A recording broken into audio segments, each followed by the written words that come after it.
Welcome. This video will go over the working class in Hegemony.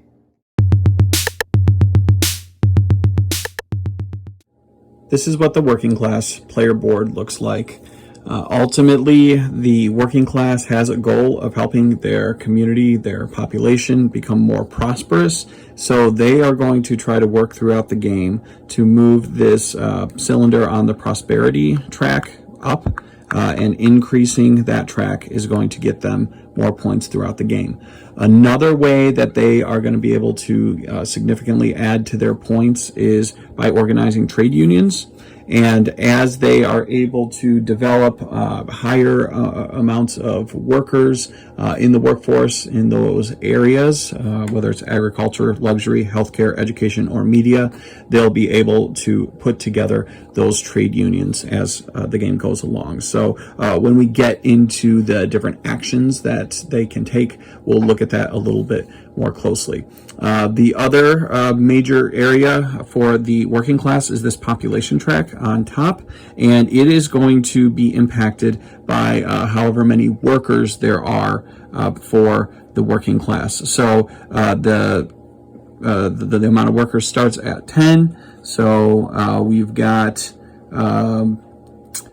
2 here on the college, 2 on the supermarket, 3 on the university hospital, and 3 who are unemployed. So that's where that starts, and as the game goes on, you'll be able to add more workers, which will increase that number. Now, right underneath the amount of workers is the population. So the population is just the number that represents the amount of people that are in this class. At a later portion of the round, the working class and the middle class are going to have to pay to feed their population, and to do so they are going to have to make sure they have enough food. Well, the food is going to be equal to the population. So as you get more workers, you need more food. So with 10 workers, you'll need 3. With 12 workers, 4. 15, 5, 18, 6, and so on. So the more workers you get, the more you're going to have to pay for food each round with the working class.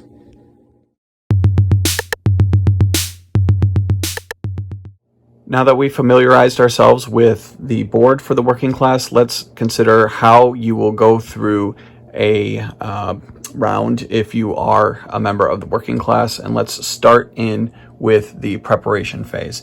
Now, each class has this really helpful rule aid that is actually pretty similar to what is in the rule book.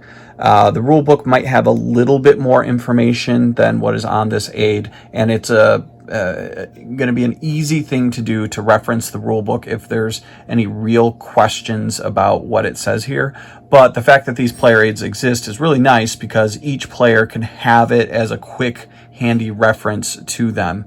Additionally, each player has their own player aid, which is going to deal with the moves that they can take during their action phases, as well as information about scoring and taxes on the back. So really, even though there are a lot of things to remember in this game, it's made really accessible by having all this information right in front of the player. So let's dig in with this preparation phase. For the working class, the things that they're going to have to consider at the beginning of every round except round 1, because preparation phase does not happen in round 1, that they're going to go through and take these steps. First of all, they're going to have to pay interest on any loans. So if they take out any loans, they're going to have to pay 5 as interest.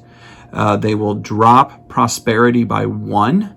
And that's just going to start each round, drop it a bit, and then it's up to the working class to try to build their prosperity back up. They're going to draw action cards. So each action phase, there are going to be 5 turns that each player takes, and each turn is going to require them to use a card, whether using it for the card's text or to take a basic action. So they replenish those, and then they have a full hand for the next turn. The last part of the preparation phase is to get new workers and adjust the population. So really they just have a checklist right here for the player to go through. So add 2 unskilled gray workers to the unemployment workers area. So however many unemployed workers are down here, you just add 2 more gray workers to the pool. And then in addition to that, you can look and determine what the immigration policy is. Okay, so 1 card if immigration is in section B, 2 if it's in C. So immigration policy is policy number 7, and you could see, okay, +1 +2. That's going to determine how many more workers are going to potentially come, and then you would draw 1 or 2 cards from this immigration pile, and when you flip it, it's going to have one of the workers. Okay, this one would be a blue one, so it'd be a skilled blue worker. You would put that there, and again, since the policy is B, it's going to be 1. You would draw a second card if that immigration policy went to C. Those workers also go to the unemployed workers area, and then you take the cards at the bottom of the immigration deck. So once you do that, though, you need to adjust your population. So if you just had the 2 gray workers that you put in, you'd have 2 more. But in the example we just gave, we drew a 3rd one, which added a blue worker. So that would make it go up 3. So we at 13 right now after doing that. So you have to make those adjustments based on how many workers that you add. And that's it for the preparation phase. And then you would move on to the action phase.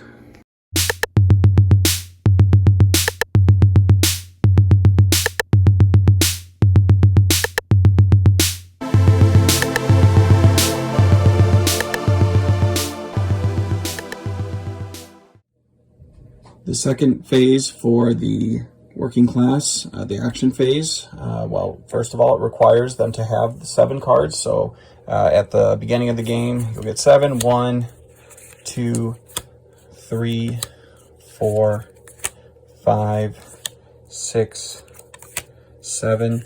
And those cards are what you're going to use to either play what the card says, or you can discard 1 to do the basic actions for the working class. So let's just go through what those actions are. Remember, in a turn for the action phase, there's 5 rounds, and the player can do a basic action and a free action. And if they want to play the card instead of doing a basic action, they can do that. So you're playing a card to either discard it to do a basic action or play it for what's on the card itself, and they have to make a choice between those. So the options are, first of all, to propose a bill. If you want to change any of the policies that are in place, you can propose bills to do so, and there are 7 policies that are on the board. Basically, when you're looking at this, at the top of each section, they've got the spectrum of socialist to neoliberal. Well, for the working class, they are trying to get these socialist policies. So they want as many of these as A policies as they can get. So you can propose a bill. If you want to propose a bill, you can use these tabs here, or these cylinders, and put that on the location where you want to make the proposal. Okay, and we'll get into what the elections look like when we get to the election phase. Right? You can spend a influence if you want to call for an immediate vote and try to make it happen right away, as opposed to waiting for it. But that's the proposal that you can do. Second, you can assign up to 3 of your workers to companies and or trade unions. These workers can come from anywhere on the board. So you have your workers out on the board. You can pull them off of one company and have them go to another. But the thing is, they have to be able to fill the entire necessity for the workforce. So if I wanted to fill up that clinic, I could go and take a white colored worker and a gray colored worker, and I could put them on, right?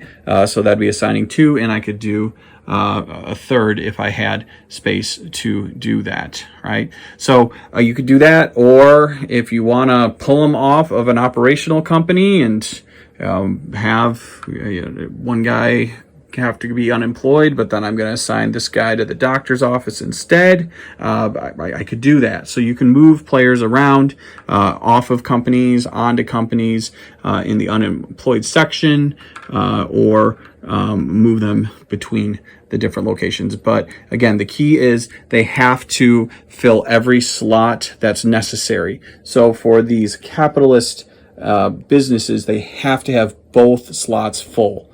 So you can't do one, you have to do both, right? Whereas the middle class companies, those are a little different because they've got a middle class worker.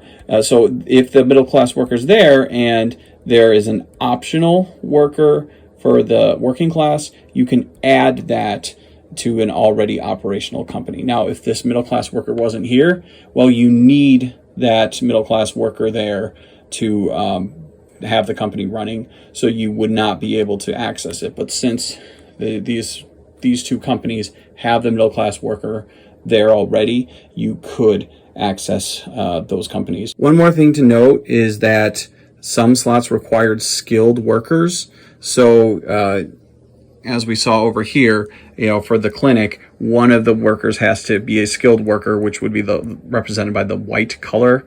The college needs the orange. The shopping mall needs blue here. Supermarket needs green. So those are skilled workers, and those are necessary for those locations.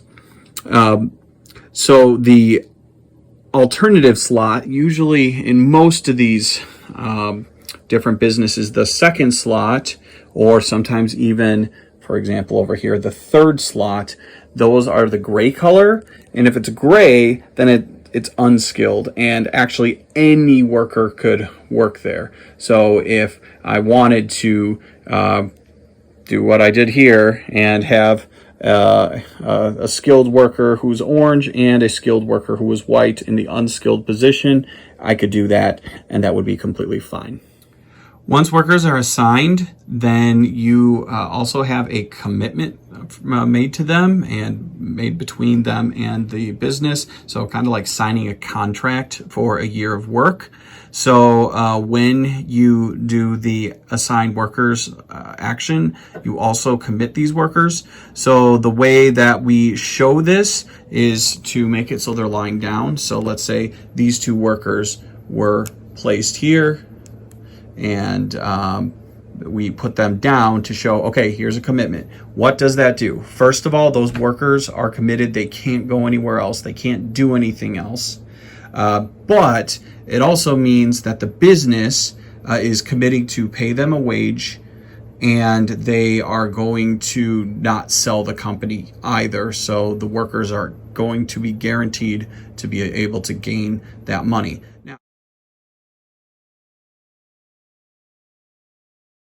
In return, the business is also going to get the produced good of education, but this locks it in. By having the workers assigned, they are committed, and therefore the production is going to happen, and the wages are going to be paid.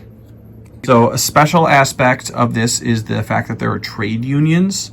So with these trade unions, you have to have at least 4 workers working in companies of a particular industry. So whichever of these 5, you have at least 4 workers working in. So you might have 2 companies or more companies that have businesses for each of these types. Once you do that, you can assign a worker to a trade union. Okay, so what does that do then? So if they're assigned to the trade union, they're considered to be employed, and they are always committed. So you don't assign them, and they're going to be, laying down on this trade union board. So here, why don't I just grab one and just say, let's say you got for workers out here in the healthcare industry, and because of that, you now have this trade union. Sorry, the benefit of that is you are going to get 1 influence and 2 victory points during the scoring phase. So that's kind of represented down here. Number of unions gets you 2 victory points, and it gets you the influence. So the sooner you do it, the more points you're going to get and the more influence you're going to have to try to make an impact on future elections. And also then, for each union you have, that's more points and more influence. If you're able to get all 5, that's 5 influence during each round and 10 victory points as well. So the next option is to buy goods and services, and you can choose 1 good, right? So the agriculture, luxury, healthcare, education, media, and buy from up to 2 sources that are selling it. So you can buy from the middle class, you can buy from the capitalists, you could buy from the foreign market, and also the state might be selling some of those. So you can choose 2 locations to buy those. When buying goods and services, the working class is going to have to consider how much it costs to buy them. So from the 4 sources that are listed here, the way you would find that is if you bought imports, you're going to be able to see how much they cost here. Okay, and that's going to be dependent on the foreign trade policy. So the cost there is going to make a difference there. For the goods that come from the state, particularly the state benefits with healthcare and education, the policies here are also going to impact how much those items cost. And for the middle class and the capitalist class, the player would just look at whatever the price is set on the boards for those 2 classes. So they can shop around and see what will give the best price for the working class to make their purchases of the goods. The next action is to strike. So in that case, you would take 2 of the strike tokens and put them on businesses where you have wages at the lowest level or the middle level. And in doing so, what that does is it makes it so the players or the workers go on strike. So what they will do is then they will make it so that company cannot produce that round, and you also gain 1 influence for that strike, and then you can discard the strike token. Now, with that, there are some caveats. First of all, the strikes cannot happen in these public companies if there is no state player. It's going to happen if it's 4 players. And then if the middle class has the middle class worker, it's only the bonus that is going to be blocked from the worker that would be here on this location. So if I have this guy working here, all right, the middle class is going to gain a bonus of 2. Well, they'll still get their 2 because the middle class worker is still working, but it's just a bonus that they're going to miss out on by this worker deciding to strike. The next basic action for the working class is the demonstration. And in this scenario, you have more unemployed workers than there are slots for them to work. So in this situation, we've got 2, 3, 4, 5, 6, 7 potential places these workers could work. And then let's say, okay, there's 7. If you have 2 more workers than there are available slots, you can try to pressure the other teams, the state and the middle class and the working class, into building more businesses so your workers can have a place to work. So what you would do then is you would take the demonstration token and you would put it on the unemployed workers area to declare you have a demonstration. And from there, the other teams, they can try to respond. Okay, so after anyone builds a new company, okay, so that's the first thing, they need to build a new company and assign your workers there. If the demonstration condition is no longer met, which is two more workers than there are that are unemployed than there are slots. So if now there are enough slots or only one more slot than there are workers, then you can discard the token. But if you are not able to meet all three of those conditions, so if no one builds a company, or they don't assign workers, or even if they assign the workers, they are not able to meet that condition, then you move to the second part.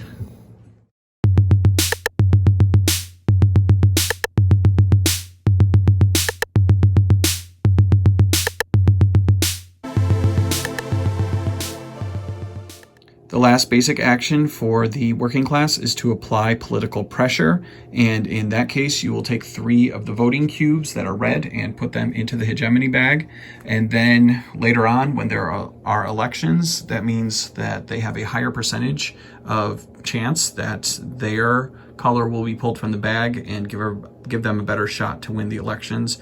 Don't sleep on this one, as the elections, changing policies either for their favor or stopping the capitalists and other teams from pushing the different policies the other direction. It'll be good for the working class to have them in their favor, both for the impact on the game, as well as toward the end of the game. Some of their scoring is going to be based on how many policies they get toward their end of the spectrum.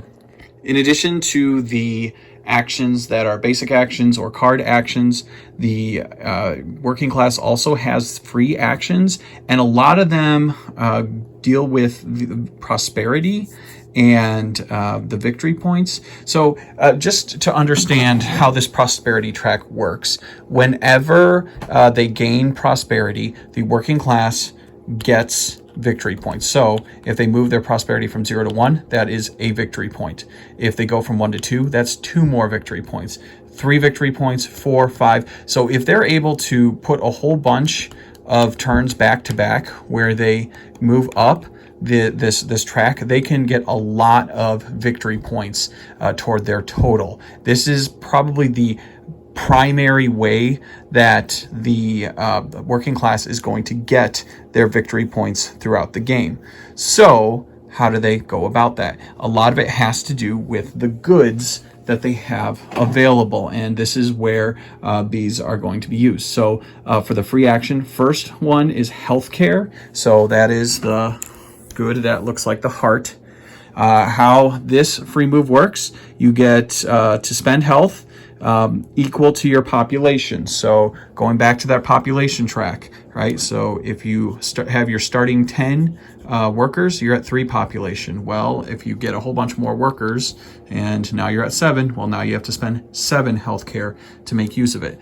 What does that get for you? Okay, you gain 1 prosperity, just like we just talked about, plus 2 bonus victory points, and you can add a new unskilled worker to your unemployed worker area. So you'd be able to add an additional gray worker down here ready to be employed and work a job. So that is the benefit. Now with that, when you get another worker, you also have to move the worker cube up, but that is the way that you're going to increase the amount of workers that you have.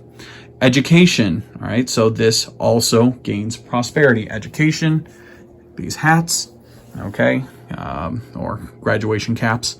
So now you are going to, again, spend the amount equal to your population, right? So in this case, 3, gain 1 prosperity, and upgrade one of your workers to a skilled one. So the gray worker who doesn't have a particular skill could be upgraded to be a white colored worker, or just go down and you got all 5, either a green for agriculture, blue for luxury, white for healthcare, orange for education, or purple for media. That adds more options in terms of working in a new business to employ people to have that business function. So that's attractive for the other three factions to be able to have skilled workers so they can open up the businesses that they want to do.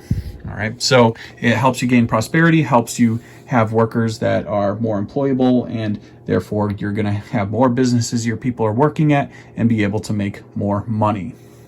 The third type is luxury, and the luxury items, luxury goods, are the ones that look like cell phones. This is not just cell phones. It's anything that is going to be entertainment or things that people enjoy that aren't the necessities. If you do that, you spend luxury equal to your population and you gain 1 prosperity. So it's not going to have extra bonuses that go along with it, but it does help you move up the prosperity counter, which again, just moving up the prosperity counter is victory points in the pocket. Okay. Swap workers. This is no longer using the goods and moving up the chart. Now we are swapping our workers. We can swap out an employed skilled worker that's on an unskilled slot with another worker in the unemployed worker area. So say, for example, okay, I had this scenario where, okay, this skilled worker in healthcare is serving as the extra worker for the college. Now I can take someone who's unemployed, swap him out, and now he's available to go open up another health clinic or hospital or something like that. So that is another thing that you can do. In a 4-player game, you can receive benefits from the state. But again, that's only in a 4-player game, and I recommend that you check out my state video to check out what that implication is going to be for those. And then you can pay off any loans. So those are the free actions that are available to the working class.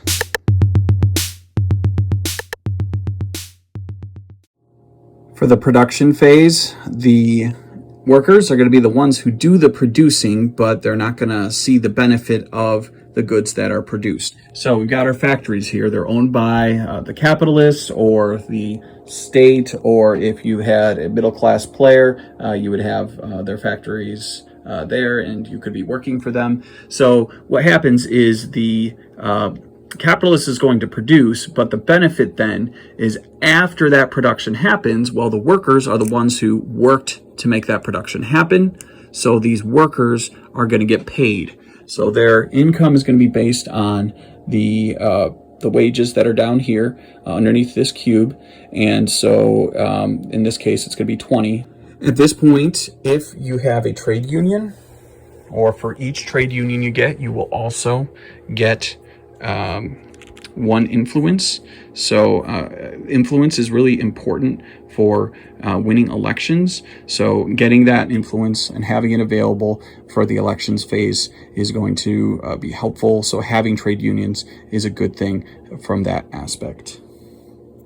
The next portion of the production phase is to cover needs, which basically means to make sure you have enough food to feed all of your population. So if you have a population of 3, you need 3 food. So if you've got that in your possession, great. You can just feed them, discard the food and you're done. But if you don't have that food available, you can buy it from other resources. You can buy that from other players, the capitalist. You can buy it from the middle class player. If there is a public factory that has food, you can get it from there. For the working class player, they only have 2 potential factories, and that's the cooperative farms.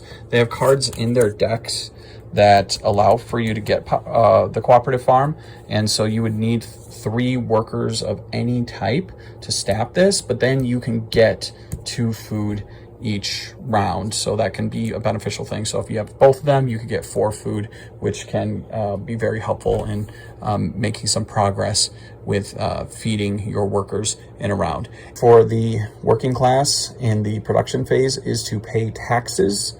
And for this, you're going to pay taxes per population.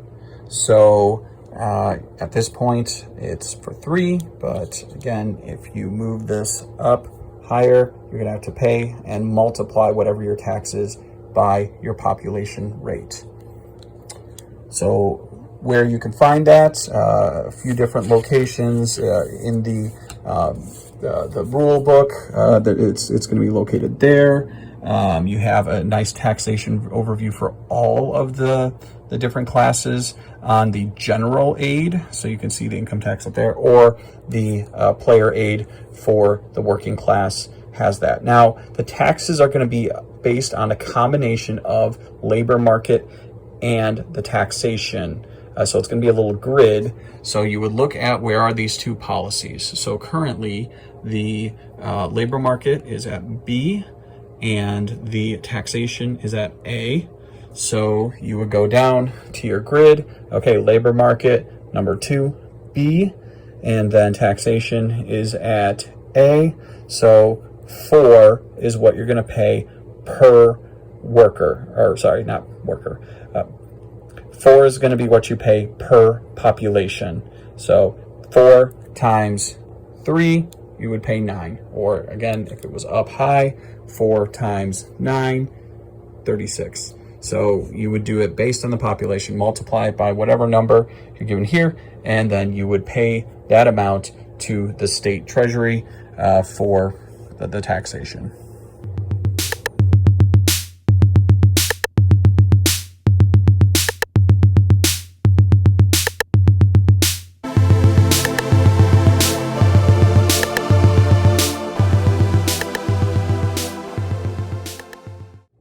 Scoring for the working class is very simple. They get 2 victory points at the end of a round for each trade union that they have. So in this case, we have 1 trade union that gets us 2 victory points here in the scoring phase. So they don't get very many scoring points each round, though if you have 5 of these unions, that's 10 each round. That's not a bad score at all. Especially when you consider the other benefits that the trade unions give. But remember, they are going to have a lot of points that they can gain throughout the round with prosperity. So the trade unions at the end of the round are going to be a bonus for them.